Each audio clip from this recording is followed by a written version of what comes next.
Hello, Anima electricals. হ্যাঁ বলছি, আপনি কে বলছেন? হ্যাঁ, আমি বাপি বলছি। হ্যাঁ বলুন। বলি মাস কতক আগে আমি একটা ফ্রিজ কিনেছিলাম। তো ওই ফ্রিজটা আমি ফেরত দিয়ে দিব ভাবছি। না, দুঃখিত স্যার, আমরা তো এইভাবে বিক্রিত জিনিসটা ফেরত দিতে পারি না। আপনার কি সমস্যা হচ্ছে বলুন? সমস্যা মানে? বছরটা কেনার পর থেকে সমস্যা আর সমস্যা। কেন, কি হয়েছে? তাইলে শুনুন, প্রথম থেকে আপনাকে বলি। বলি যেদিন ফ্রিজটা কিনে নিয়ে এলাম, তো বলি কি রাখবো কি রাখবো। তো আপনারা বলেছিলেন যা রাখবেন টাটকা তাজা থাকবে। তো সেদিন বুঝলেন গিন্নি গরম গরম মুড়ি ভেবেছিল।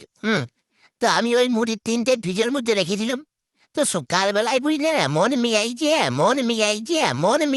যে মানুষের মুখে দিয়ে এত দূরের কথা, কুকুরগুলা পর্যন্ত মুখে দেয় না এক গিয়া। আরে বাবা, আপনি মুড়ি রাখতে গেলেন কেন? অন্য কিছু খাবার জিনিস রাখতে পারলেন না? রাখিয়েছিলাম, বিস্কুটের ডিব্বাটা রেখেছিলাম। ইস, বিস্কুটগুলো আবার রাখতে দিলেন কেন? ওটা তো নিশ্চয়ই নরম হয়ে যাবে। আর নরম, পাতলা পাতলা পায়খানার মতো না, বড় রাত পেটা হয়ে গেছিল এক গিয়া। তবে ওটা কুকুরগুলো বেশ বুদ্ধি করে চেটে পুটেই খাইছে। কেন, আপনি ভাত ডাল শাকসবজি কিছু রাখতে পারেন না? আর ভাতের কথা বলবেন নাই। তো সেদিন খাওয়া দাওয়ার পরে ভাতটা বাড়ি গেছে। তো গিন্নিকে বললাম, শুনো এক কাজ করো, ভাতটা জল ঢালে ফ্রিজে রেখে দাও, দেখি ফ্রিজে আমার নিটা কেমন হয়। তো গিন্নিও কি করল, ভাতে জল ঢালি আর দেখছি সুন্দর ফ্রিজে রেখে দিল। সকালবেলাতে দেখতে বোঝায় ভাতের আইসক্রিম হয়ে গেছে। মেয়ে আমারও চুষি চুষি খেল। যাক, নতুন কিছু তো খেলেন। আর খাবার কথা বলেন না। এই ফ্রিজের জন্য পাড়ার লোকের হাতে কেরানি পর্যন্ত খেলাম। কেন? ফ্রিজের সাথে আবার কেরানির কি সম্পর্ক?